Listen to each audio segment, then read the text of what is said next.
The alcoholic mind, right?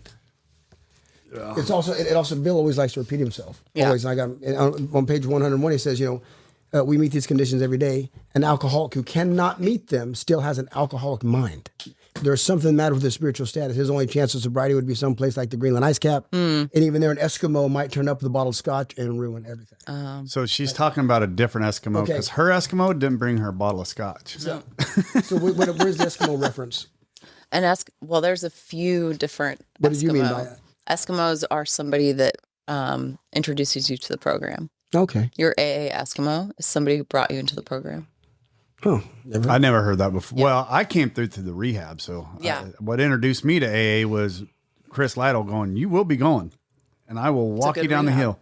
Right. Oh, dude, Maynard's was amazing. Chris saved my life too. Yeah, I mean Maynard's was, and I have such a deep attraction to those people up there. Yeah. Sean Monaco, she's gonna be on here on October 5th. I can't wait for her. She's got a hell of a story. Anyways, so yeah, that's it. But they are AA through and through and very godly. Yeah, very godly. Right. So it's fun. So, Father God, thank you. Thank you for this incredible time to fellowship and to talk about freedom, Lord, that is simply from you and the big book of Alcoholics Anonymous and the steps in the program that you've sent us, Father God. We are so grateful to have gotten one more day of sobriety. Lord, we just ask that whatever it is that you want us to share, whatever it is that you have already planned, who's going to hear this, who is going to be helped by this, Father. So I just ask for your words. I ask for, a message from all of us, whatever questions need to be asked, whatever things need to be brought up, Father God, that we do this to help your children that are here and to glorify you always. And we just ask for your prayers for the Kirk family also, Lord, as we're thinking about them today and all of the people that are affected by that man. God, we thank you for your word. We know that you are faithful. We know that you go and you sit at the table of our enemies and that you have already handled this, Lord. And we just ask for love and tolerance and forgiveness today, Lord, and that you would just, that your light and love would just reflect and that people would see us and just know there's something different about us because of your love and the Son that you sent to die for us, Lord. In your name we pray. Amen. Amen. Let's go to work.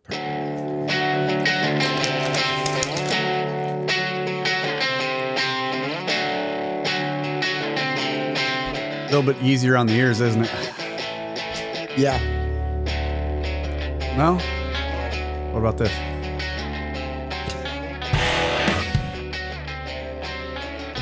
You sit on the toilet, don't you? Not my wife, not your wife, nor anybody listening to this podcast has eaten a shit sandwich. We didn't have a hand in it. What is the shit sandwich? You sit on the toilet, don't you? Well, none of us. Not you. Certainly not Mary or Larry and I has eaten a shit sandwich we didn't have a hand in making. Yeah.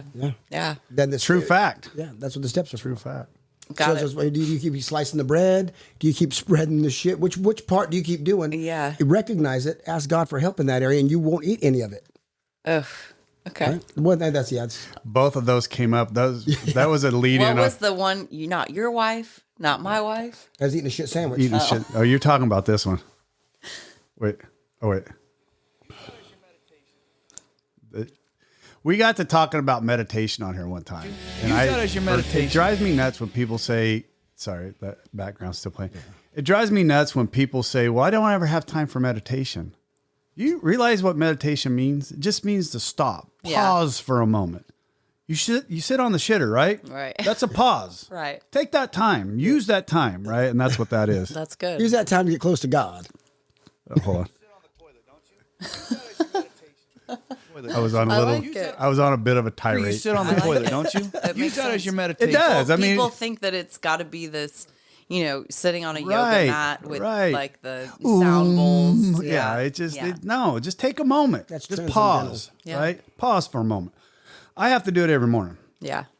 If I don't have an opportunity to do it, I make the opportunity. Mm-hmm. Right? I gotta have it. Just give me a moment. Yeah. Right? Because our days, our times. We are busy. And if you don't take just a moment before you start that, the day for me, if I don't take that time to talk to him and to talk through my day and just think about my day and think for everything. What did Madeline say? She starts the day with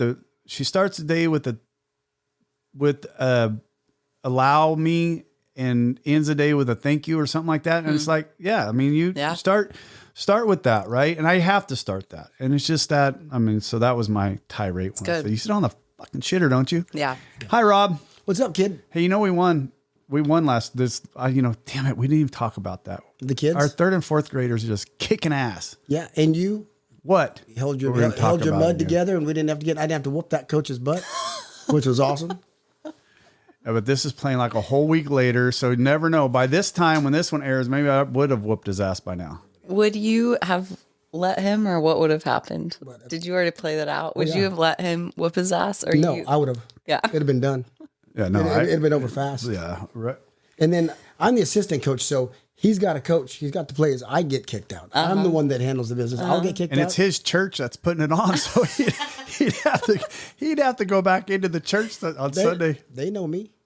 They know he's a hothead. Do you get in a lot of fights at church, Rob? No, I don't get. I haven't gotten fights. That's what the jiu-jitsu mat's for. That's what wrestling practice Got is it. for. That's where he gets his anger out. I don't get in fights anymore. Mm-hmm. No. So, hey, we got Kat back. So you recently had an amends that you did, Rob, after 15 years. Yes. You got to do an amends. And when I was listening to Kat, when you were on the Hopeaholics, I was listening to your podcast. Yeah. I just to get to know you a little bit better. And you were talking about amends that you did. I'm like, that's a lot like what Rob just did. And when we were finished up with Jason on the first podcast, when we were on the Monday night, Jason was like, shit, we forgot to talk about Rob's amends. So I want you to bring it up. Well, I'd Go ahead. Kat to start hers first, because Right. when you did that, you talked about, when you got divorced, that it wasn't on the Soberholics. Yeah. It wasn't God's will for your divorce. Yeah. But it happened. Mm-hmm. And then you got to make amends to that man. And how did that go? Yeah. So we were married, I think, like 4 years. So from like 20 to 24. And then from about 24 to 31, I spent just running hard. We didn't have any contact. I got sober at 31. And then it was about 2 years into my sobriety that my sponsor felt like it was an appropriate time to make at least an attempt to reach out to him for that amends. That was one of my biggest amends. When we make our list of people that we've harmed, we have them like in columns of like, yes, I'm willing to forgive them. Can I forgive myself? And then like, there's this like, yeah, I can make an amends to them. Don't really want to, but I will. And then the hell no, never, I can't face that person ever again. And he was on the hell no, I can't face that person ever again column.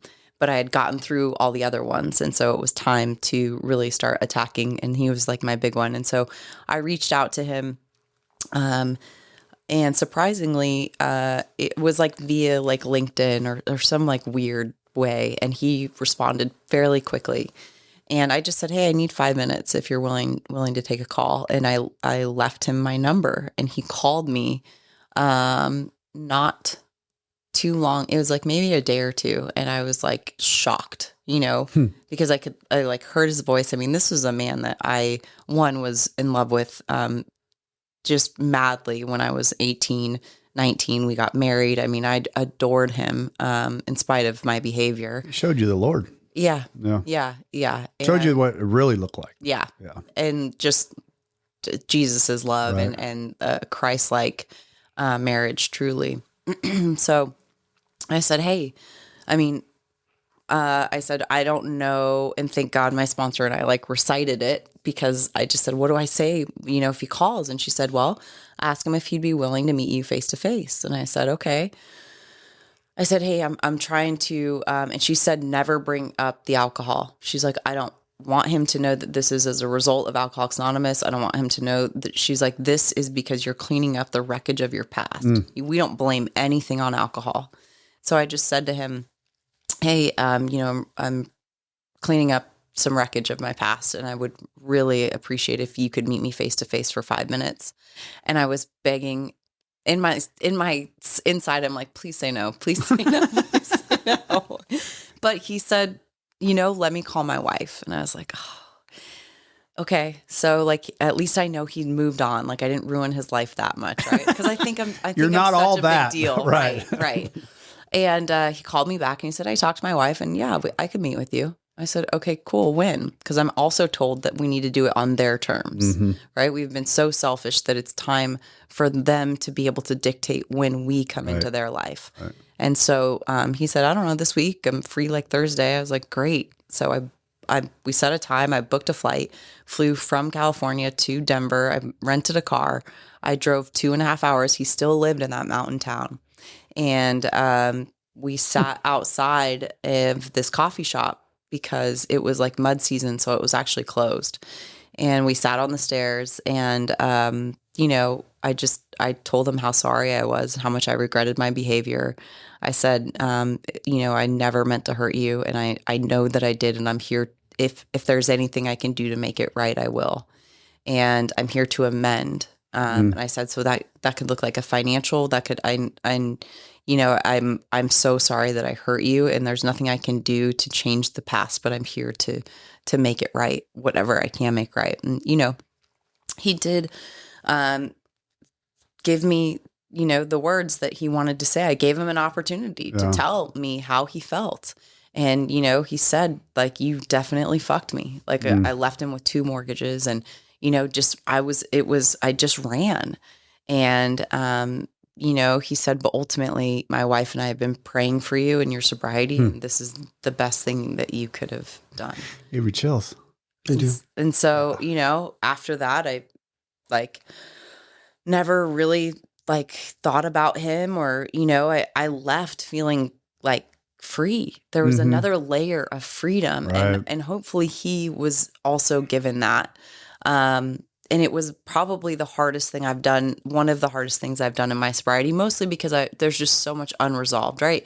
I mean, yeah, I was 20 and I was married and I made a lot of really terrible decisions, but that doesn't deny the fact that I was, in love with him, that I cared for him deeply.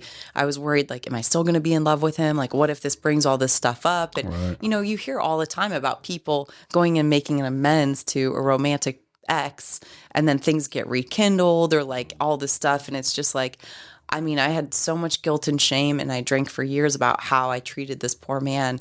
It was really facing that.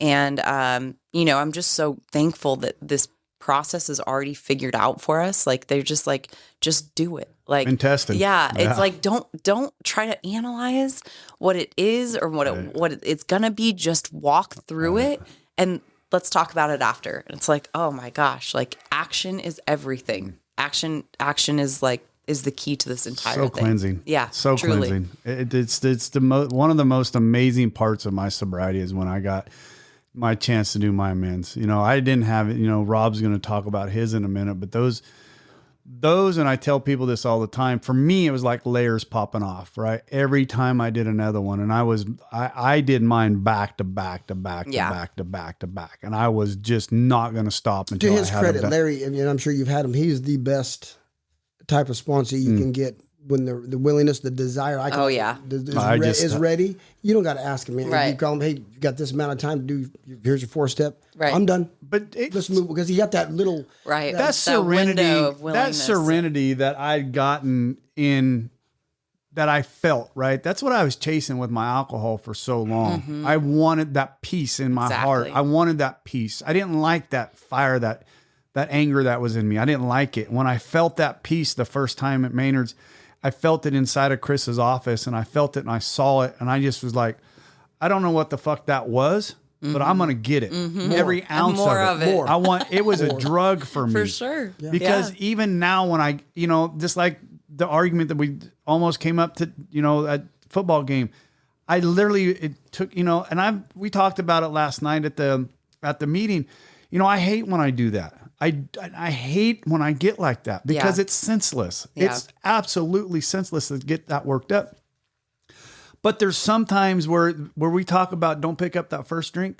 I don't have a problem with that. I can sit in a bar, people drinking all around me. I go to these conferences that I used to drink at, people drinking old fashions, which is by far my favorite thing ever. Like smoked old fashioned. And I mean, the smell of it, right? It just, the whiskey and it just everything about it. But I don't need that. What I have problem with is the slide of tongue, that first slide of tongue. If I can stop it to begin with, I'm okay. I'm okay. If I don't stop it, I'm on a roll. Yeah. And I don't stop until I hurt somebody. And I don't like that, right? Because I don't feel justified unless somebody's hurt, and I don't like that. And that's just, I don't want that. When I felt that serenity and that peace coming into my life, I wanted more of it. And the more amends I did, the better it felt. Now that's when what Rob says about eating shit hot, eating your sandwich hot. Eat your crow hot. I do it. I do it every chance. Still tastes bad, but it tastes better hot. And I can't do it any other way. I can't do it any other way. Right. I mean, and then you guys, I mean, Rob, when he talked to me about going to do his, I was like, I couldn't even imagine waiting 15 years to do that. And I was excited for you to do it. So talk about yours. Well, it was a few weeks ago. I knew it was coming to and our breakup wasn't like Kat's. It was, we just parted ways kind of. And, when my parents died, my dad died in 2000. She was there. And then my mother died in 2005 in a car wreck. She was there. I actually had both kids. Your ex-wife. Yeah. Logan, because they loved her. She loved them. It was, and she got to hold my son, my youngest. Her and I were talking, and I go, here, hold him. I got to go over here. She goes, let me guess, his name's Logan. I said, yep. Because I told her that's, but, right. But, so when I got sober, she would remarry to Jim. I just met Jim how it all happened. My mother-in-law, my ex-mother-in-law, Brenda Arlene just passed. So, and my current mother-in-law, those two worked together at Dr. Burroughs' office for years. They were great, great friends. My current mother-in-law co-signed for my wife's first car. There was that relationship. So I knew I was going, because I'm going to pay respects to my mother-in-law. I tried to make amends to my ex-mother-in-law. She didn't want anything to do with it years later, which I made my attempt. So I went to the funeral, took my mother-in-law with me, current mother-in-law, and it was a small venue here at Burwood, really good. And I knew it was coming, and I had prepared this for years, 15, to be quite honest. So right after the funeral, I gave her a hug. I'd met her husband, met her kids. She's got two beautiful kids, 15 and 20. It goes to Cal Poly. It's awesome. And I've prayed for her since I've been sober every day. And I said, sorry for your loss. And then I got emotional, which I don't normally do. And I said, I'm sorry. I said, babe, I'm sorry for a lot of things. And I go, but now is not the time. She says, now is not the time.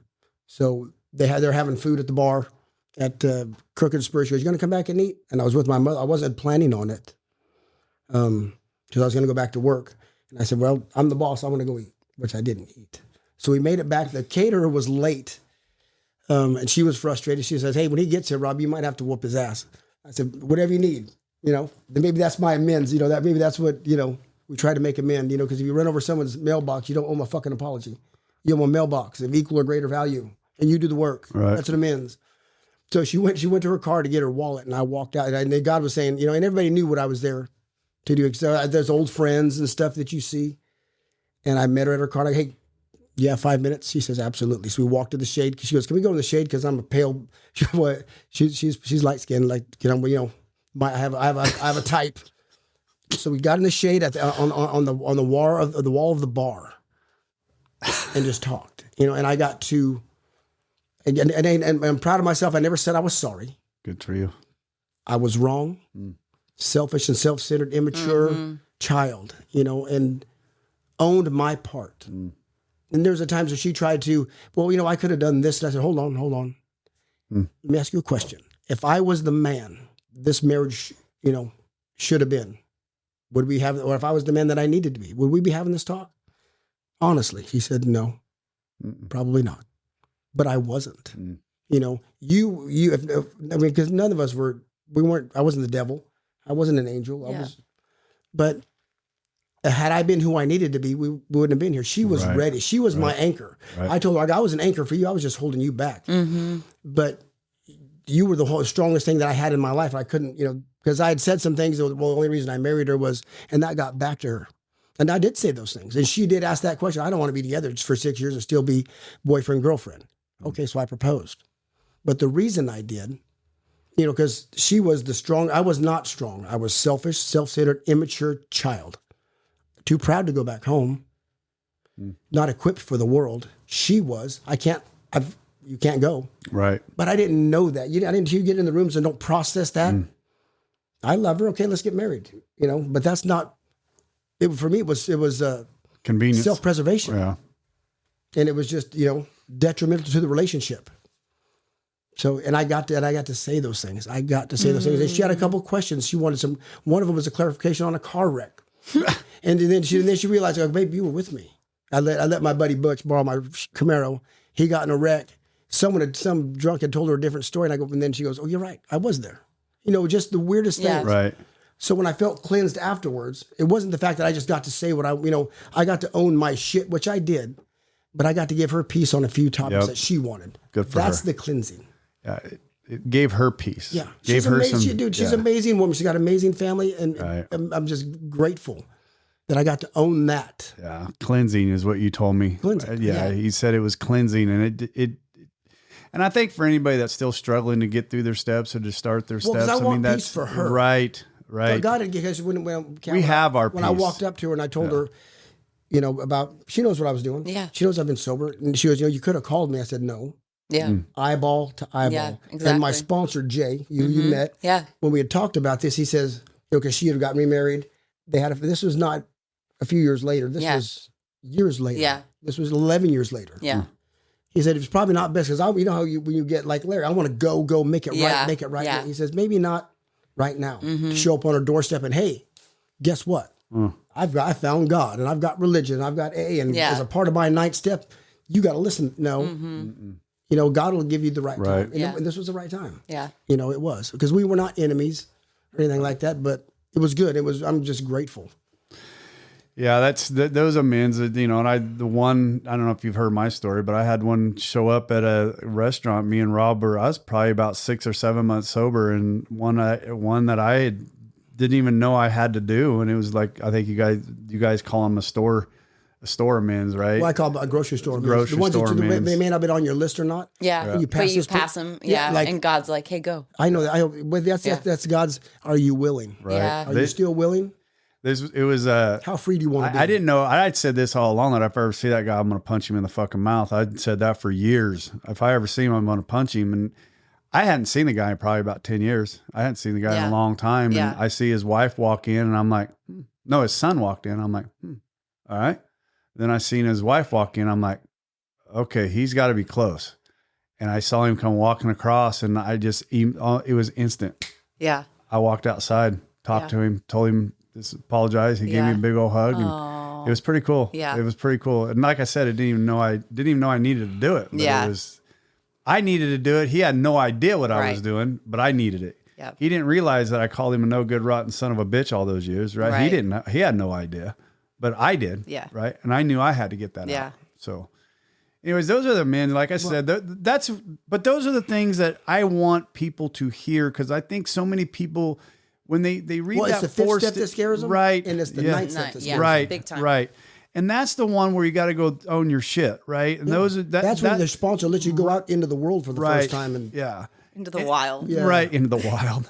Doing our inventories is, that's bad enough, but when you got to go talk to somebody about it, that's a little bit. Yeah. That's brutal. telling a man my chicken died is not as hard as going to making amends to that chicken. Right. You're an idiot. Right. So anyway, that's I just wanted to bring that up because you both have that very important. But another thing on that, because you shared it, and I mean, it's only been 3 weeks for me. And it's not that my ex-wife was in my dreams all the time, but she was always there, in the periphery. Yeah. And now she's not. Go. Yeah. Just like you said about your husband, he's not in your Yeah. God's little, or is it God or is it us or both? Yeah. Our spirit. These little. What do you mean? That had that little thing, that little reminder. I think it's us. I think it's both. Yeah, it's probably both, but I think we replay that tape in our head. Or there's something that's two unfinished. things. It's unfinished is what I think it is, because I'll replay things in my head. Like we just had, has nothing to do with alcohol, but it has a lot to do with the same thing. There was just a tanker truck that rolled over on 17, right? And the minute I see that tanker truck upside down, I go back to all the times I come off of Cajon Pass, or I come off of the Donner Pass. Or I come off the grapevine with my hair on fire with a load of race gas on, you know, doing 95 coming off the grapevine and just trying to get home to my wife and family. And here's this poor old bird going up the hill at 72 years old, 33 miles an hour. And he rolls up on, and it was a freak accident that rolls him upside down. You know, but so I replayed all that stuff in my head and thinking, you know, so I think a lot of that is me because of, and a lot of it's God reminding me, you're blessed to be here. Yeah. But it's also reminding me of the shit that I don't do. And I definitely believe that they continue to bring people around in our lives. I think we do that out of guilt. Sometimes we do it. I know I do it out of guilt sometimes because there's something I have that's unfinished. But then again, like you said, that could be God just continually bring that up to us because there's something unfinished. But I know this for a fact. The minute I got all my amends done and the minute I approach those things that I know that I need to finish, my anxiety is gone in that situation. Kat, talk to me about God's will. Huh? Why are you looking at me and calling me Kat? Well, Well, this is something we've had this because you said it in the last, God's will. It was not God's will for you to get divorced. Yeah. Not absolutely true. yeah. Not. I mean, he gives us free will. He doesn't want robots. He wants us to Right. choose him. But how many people in this, usually people in early sobriety, you know who I'm talking about. Not just, but it's not just him. You know, when something good or bad happens, or because they've caused it, well, it must not have been God's will for me to have that because it's gone. No. Yeah, I mean, drives me nuts. like I said, you know, it's one thing to know God and it's one thing to walk with God. And obedience is, I think the key to, I mean, really happiness. Like on the other side of obedience is peace. When I finally surrendered, highlight that in your book. If you don't mind. when I finally surrendered to God, and then he called me to this lifestyle of things I needed to do to stay abstinent from drugs and alcohol, you know, it's through my obedience that I'm just given this life of peace. And people think that it's a punishment. And it's like, these are guardrails. Yes. Like he does, like I have a God, I don't know about you, but he loves me so much. He only wants the best for me. He literally has already gone before me and has the most incredible life like waiting for me. And all I have to do is just like keep my eyes on him and follow a simple set of rules. But you know, where it gets messy is when I try to interject and take shortcuts. Right. And like, but God, that doesn't really look like the right way. So I'm going to try this way. Right. Yeah. And you know, it's always, to me, the answer is always obedience, going back, you know, and looking at, I mean, not just what the Bible says, but what does the big book say? Because I have 2 instruction manuals. It's the Bible and the big book of Alcoholics And I've never Anonymous. seen one contradict the other. Same.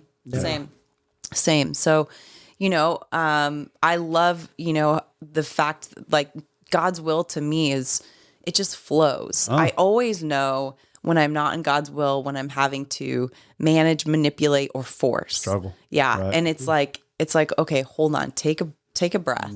Because I don't ever have to question when things just happen naturally. Me just meeting you guys naturally, you know, it just flows, right? It wasn't the fact that I stalked you. But you didn't even see those. I didn't even see them. So, you know, it it came, you know, organically when it needed to come. Right. Like this time, whenever you sent me, you know, in 2025, we said I stepped down as CEO. And I've really spent the past 8 months traveling and doing about a podcast or 2 a week. So I don't know if I would have been open to coming to Modesto, California when you... Hey, we're in Waterford, California, damn it. This is my town. I don't know. Where you hook up with your sister? Damn it. Auntie, mom, and uncle, dad. Damn it. Where the men are men and the sheep are nervous. You know, what's Waterford. fun? I tell people this. One of the good things to how we follow God is if I always travel with Google Maps on my phone, in my truck. Yeah, always. I heard you say this on a podcast. I Always love it. when I go somewhere, I always do because it gives me a time. I'm always on time, blah, blah, blah. And if I'm going somewhere that I know I'm going, but it's trying to take me a different way, I'm like, no, I'm going to go this way, right? I know this way's faster. Yeah. Sure as shit, there's an accident or road construction or there's something that it was trying to get me around, right? Because I thought I knew better than the damn Google or the millions and millions and millions of dollars that's along the freeway to give us information to get us in a better route, right? Yeah. Right. And it's the same way with God, right? We're going to go we're going to go the best way it seems fit. It may not be the way we want to go, but it's going to get us there, Well, right? And it's going to get us there on their time, but not our there's time. maturity as well, spiritual maturity. Because at first, God needed a 2x4 to get my head to turn. Yeah. Now, and when I'm right with Him, when I'm like surrendered, it's a gentle breeze. Yep. Yeah. It's just flowing. It's easy. We It's not, ceased fighting. like Kat said, it's not a fight. We ceased fighting. We've surrendered. I've relinquished authority. Yeah, we ceased fighting, right? We let Him, give it all to Him, and He shows us the way. So, hey, Kat, tell us about you. Tell us what you got going. Sure. Because this is probably one of the most interesting things about you, I think. It really is. Wait, that I own treatment centers? Yes, everything that you got. I mean, how you have time to come to Waterford, not Modesto, Waterford, and to do this is amazing for me. Yeah. Well, I was about 2 years sober and was still working at that corporate company and was really unfulfilled. I found a lot of my joy in working with other women, alcoholics, and just waking up every day and having this feeling of, is this again? Right. And that felt all too familiar for me. And so, I kind of went on this like conquest and like just seeking, like purpose. And everyone just kept saying like, do what you love and the money will follow. Yep. And I was like, okay, all right. Well, I love working with addicts and alcoholics. I have no idea how to make money doing that. And I had a mentor at the time, and he said, why don't you open a rehab? And I said, that's crazy. I didn't even go to rehab. What? Like, that's insane. That's where losers go. Right. And he said, well, why don't you go work in a rehab and see how it works? And I was like, okay. So, I had quit my corporate job. I had, some savings, and I had some side money coming in through different like e-commerce website, like skincare stuff, whatever. And I went and worked in a rehab for $17 an hour, and I was ecstatic. I was like, oh my gosh, this is freedom. So fun. I love it. I love fulfilling everybody this. And I was like, I could do this better, like a good entrepreneur. Right. And, I met a guy in AA, and he and I shared the same passion. And, we opened our own facility about 6 months later. Wow. And it's called Laguna Shores Behavioral Health. And we just rented a like 2,500 square foot house in Mission Viejo, California. And we had a consultant help us set everything up. And, before we know it, October 2018, we were rocking and rolling, had our first house. And is there a lot of red tapes in that, or was no, California is actually pretty easy. Is it? When it comes to substance abuse. I mean, again, this was like 6 years ago, so a little bit different. Almost 7. Wow. But it's really more, and that's why there are so many facilities out here in California, because we have this thing called residential inpatient, which means that you can actually have a hospital setting in a house, right? So people can either go and get sober and detox in a hospital setting, and they can have doctors and nurses wait on them. But the likelihood of somebody staying there for 30 days when they're in a hospital bed, and there's this, people don't love to be in hospitals, right? No. And so, our goal is really the longer that you spend with us and the more time that you can be supervised in early sobriety, the better chances you are of continuing sobriety, right? Yeah. And so, we offer a much more comfortable setting where you can have a private room, or you're sharing a room, and there's queen size beds, and there's the maximum of 6 people per house, and then 24-hour staff that, will give you your meds. We have doctors, we have nurses, but we also take them to AA meetings every night. Wow. We are, big on, I tell people, like, if you think that this is going to keep you sober, don't unpack. Right. Like this, this is literally to stop the bleeding. Right. We want to stabilize you. Yes. Say that again. Yes. If you think that treatment or rehab is going to keep you sober, don't unpack. I love that. right? This is about stopping the bleeding. Our goal, and that's, people ask me like, well, what's your success rate? I'm like, my success rate of people staying sober from 0 to 30 is fairly high. I mean, they're supervised. Right. That being said, Right. sometimes, things happen where they're able to get things inside Right. themselves that we can't, necessarily. We can't unpack that. Yeah. But, Shut up, Rob. that's like it's like when they're talking about success of rehab, it's all about, what metrics are you looking at, right? Yeah. Like the goal is truly to stabilize. And if you go to a good place, they're introducing you to a lifestyle, which is, Alcoholics Anonymous, Cocaine Anonymous, whatever the 12 steps is, because that's something that we will work, forever. This is the start of their foundation, hopefully. Truly, yeah. And so that's why I love being part of it, because it's like the trajectory. People can go to a super shitty rehab, think that this whole thing is about, going to rehab, staying sober, and then you leave, you have no tools, you're dry. You might have done some work in therapy and relapse prevention, and, not that doesn't help, but, for me, the best gift that we can give our clients is the foundation and then an entry into Alcoholics Anonymous. How many houses do you have now? We have 3, and then we have one, October of last year, so almost a year ago, we opened our first primary mental health. So all of our facilities are dual diagnosis. We're seeing a huge uptick in people needing to actually take 30-day, like a time to assess mental health. So it's like rehab, but for your mental health. So you could be struggling with anxiety, depression. Wow. Also, you have maybe like bipolar, PTSD, Right. maybe you just have some serious trauma. And a lot of times, if you're depending on the type of trauma that you have, you could have pushed it down, and you just don't want to deal with it. And then something happens, right? Somebody dies, you have a divorce, you get in a car accident, something happens, Something and it brings it all to the, and you, like, there are surface. nervous breakdowns. Right. A lot of our clients come in, looking like their life was being managed fairly well. And then out of nowhere, Crisis all happens. of this stuff. Yeah. I mean, similar to substance abuse. So, what's interesting is that insurance companies are much more lenient for mental health, and they're giving us a lot more authorized time, because they see that, mental health can't really be fixed in 30 days.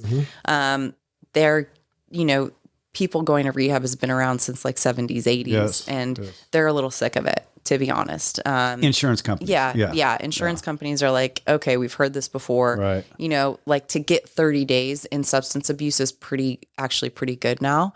But it's not uncommon for them to kick you out at 21 days, for insurance to be like, hey, it's time for you to drop down. We want you to go to sober living. Is that why a lot of them are 28 days? Yeah. Is it? Yeah, it's 4 weeks technically, but really it's just, the insurance companies is who pays us. Right. So it's however long. And so that's why it's so important that you have, professionals that are doing the documentation. We do something that I think everybody needs to do. It's called Gene Sight, where you swab the inside of our client's cheek, and then you get, after 72 hours, a printout of all the meds in the medical dictionary that work with your DNA. Wow. And so a lot of times, medication management is a big portion of, hey, am I an alcoholic and addict because I'm depressed, or am I depressed because, it's hard to like kind of untangle everything. Right. And so this gives us some data as to how we can actually, when we are looking at your psych meds, or maybe you've been on antidepressants, they're not working. I actually personally switched mine. Depression runs in both sides of my family my entire life. I've tried to not take meds. I've tried to do it holistically. I've tried to run it out. It just, unfortunately, and I don't. Crippled 2 dogs. Right. I do not think that having a pill fixes things, but it's definitely, some of us are chemically imbalanced. Yep. I really believe that.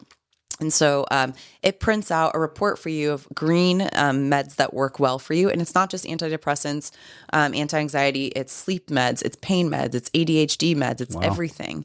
And then yellow is like, hey, it's probably not effective, but you can try it. And then red is, this will actually have an adverse effect. And I took something in college called Effexor, and it was in my red. And I remember taking it in college and being suicidal. It actually made me worse. So I personally believe in this. And then we couple this with something called brain mapping, where we put electrodes on. Yeah. And Jim did that. Yeah, Jim just talked about that. Yeah. What is that? So basically, it's everybody does it a little bit differently, but you can actually see, it's two tests. So one is with your eyes shut and the other one is with your eyes open. And they ask you a series of questions and they can see what part of your brain lights up and is triggered. And you can actually see where like depression is held or PTSD or ADHD. And so they can tell based on the activity in your brain from what's going on in the electrodes, what is actually like the cause of, like, oh, you don't actually have depression, you have severe trauma. Or PTSD, right? And so that gives us information that we can actually go to insurance companies to say, hey, we need to switch this person's medication. Here's why, is we found out that they aren't depressed, but they actually have severe trauma. And we need 3 more weeks with them, right? And sometimes what we do is we transfer them over to our mental health facility, if that's the case, because we can get authorization. But, there's a lot of people that go to places and they just give them a party pack of meds, Right. No, they're like, here you go. For sure. And they leave not having any more information about themselves and feeling like, I feel like a zombie on these meds. And it's like, no wonder, right? Like this, I was better off drinking them. yeah. Right. Yeah. And that's when Alex and I created our facilities, our heart, because we got together, he had 9 months sober and I had a year and a half. And for his 1 year, we went to Vegas. Like we loved going to sporting events. We loved doing fun things sober.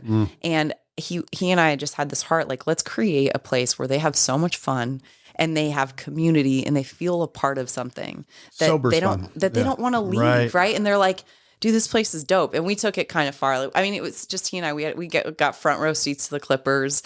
We just did a bunch of fun stuff that we wanted to do. We go to Six Flags all the time, and like we're kind of big kids, and so we just had so much fun. We do game nights when we have Thanksgiving. Everybody knows clients can always come back. But You use your horses too. Yeah, now we do. I just started doing the horses about a year ago. I would like on special occasions because it's not like equine therapy. There's 500 horses there, and it's like a super fancy jumping arena. Okay. But I started to get super involved with my friend who rescues these old race horses, and I donate, and I'm like there 4 times a week, and I'm just like, do you think I could bring a client or 2 down? She's like, for sure. And then we actually just made it like a thing, where now we're like scheduling groups, because my biggest thing, and this has happened a few times, where I bring clients down and these like super fancy, ladies look at my clients with neck tats or, and they're like, who are you? And I'll just step right in front of them and I'm like, don't worry about it. Right. And then it broke my heart. We got in the van after, this one lady was like, well, I just want to know what group this is. I was like, it's my group. I'm a friend of Sarah. Right. And the guys, we get in the van and the guys go, we don't belong here, do we? And I was like, no, you do. You actually belong here more than that woman. Damn does. right they do. Yeah. Right. Yeah. And I think God would have been okay if you'd have punched that lady. I'm not a puncher. I know I've noticed She's Bonnie, huh? I've noticed a trend here. I used to do like kickboxing and stuff. And I mean, to me, it's just not worth it. Like I totally believe. Oh, you missed the joy then. No, my joy is I'll just buy her horse right out from under her. How about that? Yours is the better way. Yeah. Yours is the better way. Yeah. And you know what That is true. I do believe that every single one of those men watched me and how I handled that For sure. situation. Absolutely. And, Right. I just. I'm a child too. It's all right. We all are. Some are sicker than others. Trust me, I have major other defects. They just don't come out, Physically. in those environments. So, it's been really amazing to see this. A group of us got together and opened a 40-bed facility in Wisconsin. Why Wisconsin? Lack of resources for sure. Okay. And then it's centrally located, plus buying a piece of land, and assisted living, which allows us for that large of a facility is way more cost effective there than here. Yeah. It's not come without challenges though. They've been very, vocal about not wanting us there, feeling like we're going to just bring in busloads of addicts and needles. And, I get it. I totally do. It's not, Is it in a residential area?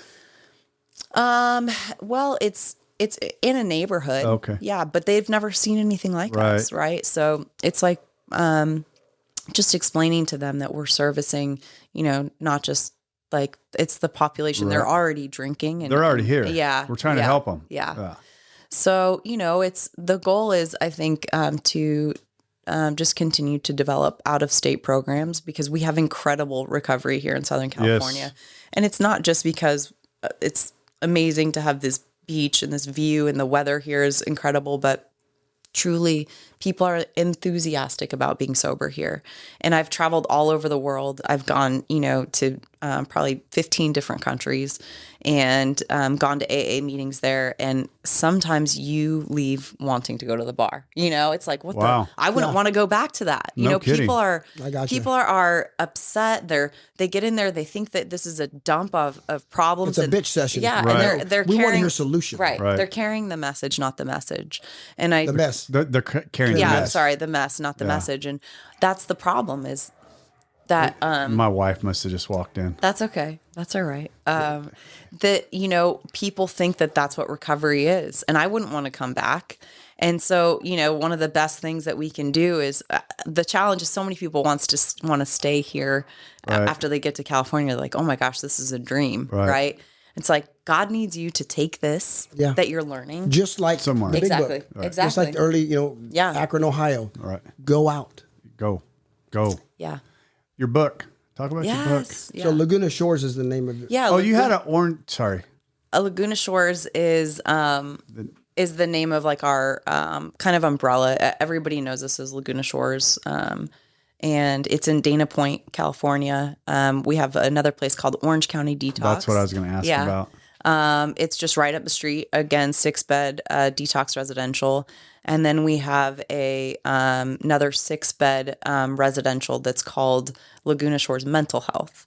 And that is, again, similar setting, just really people come there either after they've detoxed or they don't have any substance abuse history.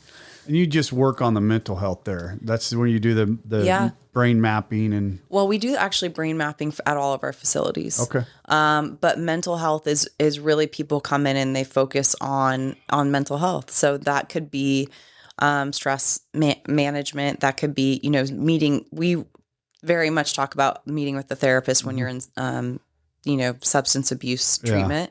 But it's just a little bit more prevalent when we're doing mental health. Yeah. We talk a lot about, medication management. If you're struggling with your mental health, there might be, even if it's a traumatic, I know we've had people that had witnessed a murder of their son. Oh, wow. And, they had, and he literally came to our facility the next day. And so these are there are traumatic things that happen. And so really we're just trying to find, a stable environment. We do groups. They also, do the horses. We go to the gym. I believe that, you have natural if you wanna, endorphins. Exactly. And if you want to change your mental state, you got to change your physical state. Absolutely. You cannot. You'll never think your way into better action, but you can act your way into some better thinking. Exactly. Yeah. Exactly. Get busy. Yeah. Get busy. And I don't even care what it is. Walk around the block, just do something to move your body. Change your latitude. I've got a red kettlebell. Yeah. Well, I got a bunch of them, but this is my special one. Whenever I can't get something out of my head, I won't give it to God, or I keep taking it back. I'll go swinging that thing until I can't breathe. And then whatever it was, gone. Yeah. Your book. Talk about your book. Yeah. What the journal or the book I'm writing? The book you're writing. Okay. So there are two. One I just co-authored with another woman who's in recovery in Dallas, and she is like a coach in helping flip and fix and flip houses. And she was like, "Man, there's such a like parallel between starting your life and fixing and flipping a house, right? Like really Very true. rehabbing, gutting, bringing it back down to the foundation." And so she wanted to get a group of like 10 other entrepreneur women who have taken their pain and turned it into purpose. That's awesome. And the title is called She Nailed It. Awesome. And then Turning Pain into Purpose. And each of us contributed a chapter. And some of these women many of them don't have substance abuse, but they have, physical abuse or trauma, or they've, escaped a country and now they're architects. They're, doing incredible things with their life. So that was an honor to be a part of that. And that's really cool. Yeah. Yeah. Is either one of those out yet, or they're Not still yet. in the What's the process? second one? Not What's the yet. one you're doing? So I am doing, my mentor has convinced me to do my own book, and I have, it will be released on November 1st, which is my 10-year anniversary. Yeah. Sobriety Day. Yep. And that was such a God thing. I'm working with a publishing company, and they give me a 90-day roadway to get it done. Okay. Wow. I know.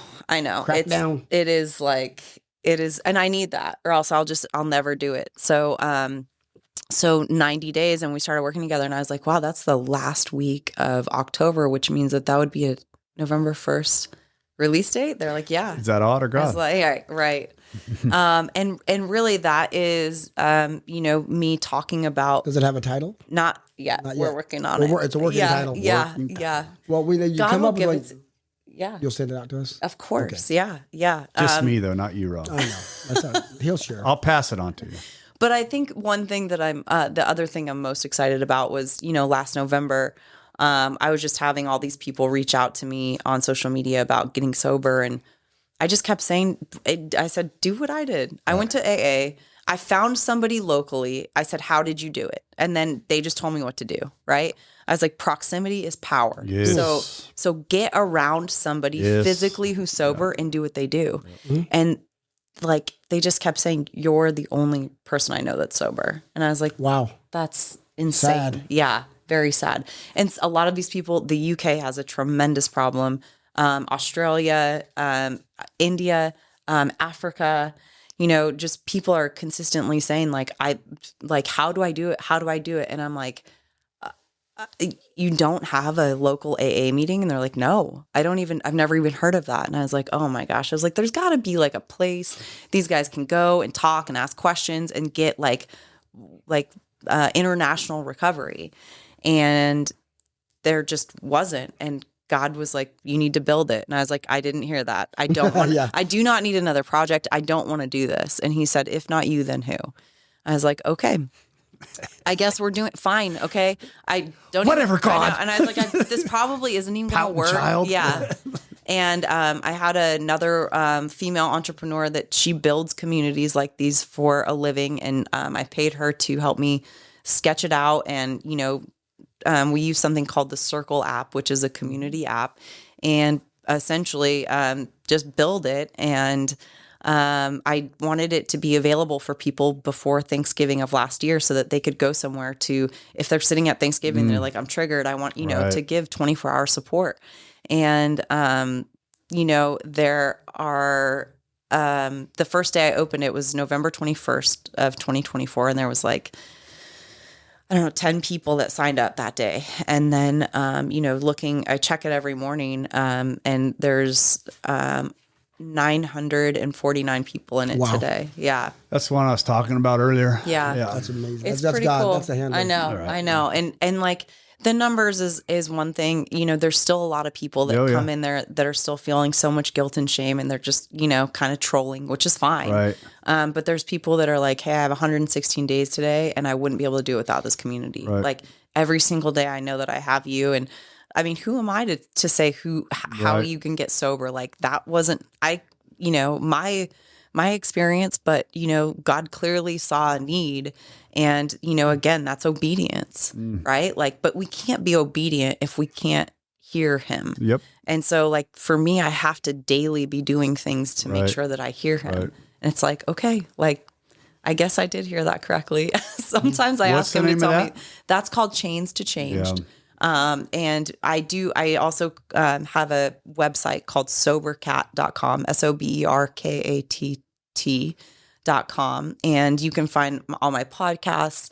Sobrietyjournal.com. I created a sobriety journal. Kat brought us one. I love this thing. Yeah. It's pretty cool. Yeah, it's helped me. I mean, what's crazy is I take a picture of when I write in it, and I list my daily non-negotiables. What am I doing today to stay sober? Who am I helping? I take a picture of it and I post it in the community, right? Every morning. Accountability. Yeah. Accountability. And then at night, I go back because the next step is, it's called evaluate my daily non-negotiables. How did I do? So I'll take a picture of me filling out the bottom.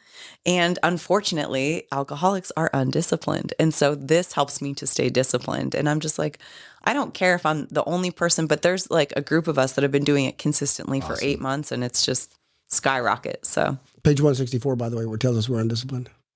You're undisciplined. I think page 86 says it as well. Does it? 80. Tell him, Kat. Don't let him get him. Get him, Kat. Get him. We're undisciplined, so we ask God to That's discipline page us. 164. No, In this way. Pretty sure. I'm pretty sure it's an upon Here we go. awakening. She might be right. Haha. You know how you can tell if somebody's life is not falling apart when Their book is falling apart. Yeah. I'm just gonna start ripping pages out of mine so I can look like his, just like sections. This stupid pamphlets he got tattooed together over there. I don't think it's there. I No, think I think you're right. Yeah, go to 86. No, wait, 86. 86, 87 is my favorite page. If it's there, I'm going to kick my own ass. You probably should. That would be fun to watch. It's at the end of On Awakening, where it says, we alcoholics are undisciplined. So we let God must- discipline us in this way. It's Yeah. I think it's 88. Yeah, it is. It's It 88. is. You're It right. is It's 88. 88. Yeah. Yeah. Yeah. You guys feel better now that you figured that out? Yeah. Not much better. We got to get Kat on the road. I do. You I got a have flight. to catch a Yes. flight. Okay. She has got to go. I know. Kat, you're amazing. Thank you. I can't even begin to thank you. But Rob and I we've been excited to have you here. This was so fun. This was a joy. Got to splurge on some Mexican food. Yeah. Yeah, Yeah. we did. That was We really did. good. We did. We had some great conversation last night, but we got to get you on the road. Okay. I'm sure Mary's going to want to take some pictures, but let's Okay. get you out of here. Okay. Awesome. Thank you. Oops. Get that shit. Not my wife. Oh, that's annoying, but do it anyway. Hey, thanks, Rob. Come back next week, and hopefully something will be different and something will sink in. Take This has care. been Recovery